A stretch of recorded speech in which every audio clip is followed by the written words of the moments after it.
Detectives Paul Holes and Ken Clifton were part of the task force assigned to the case. They combed through evidence, interviewed witnesses, and pursued early suspects, but every lead seemed to end in a dead end. The FBI was called in, and they brought in cutting-edge forensic techniques, but even the most advanced technology couldn't crack the case. The killer seemed to be always one step ahead.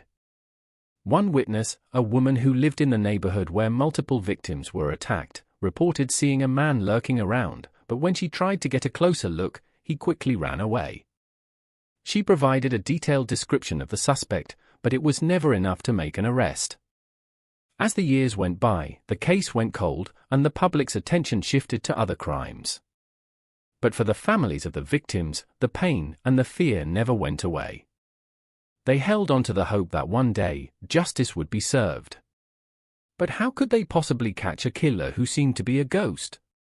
The victims' families began to organize their own efforts, creating a makeshift memorial in the neighborhood where many of the attacks took place. They also started a support group to help each other cope with the trauma. The case drew national attention in 1978 when the killer struck again, this time in Orange County. The police were baffled by the latest attack, which seemed to be a copycat of the original crimes. But the DNA evidence collected from the latest crime scene was a breakthrough. It matched the DNA from the 1976 crime scene in Ventura County. The police now had a lead, but it was a long shot. The DNA was sent to the FBI's Combined DNA Index System, CODIS, database, but it wasn't until 2018 that the match would be made. In the meantime, the families of the victims continued to wait for justice. Many of them became close friends, supporting each other through the long and difficult years. They also kept the memories of their loved ones alive by sharing stories and photos of the victims.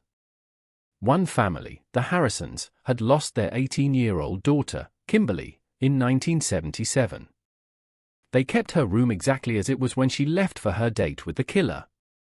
It was a poignant reminder of the senseless tragedy that had befallen their family. The breakthrough came in 2018 when investigators matched the DNA to a man named Joseph James D'Angelo, a 72-year-old former police officer.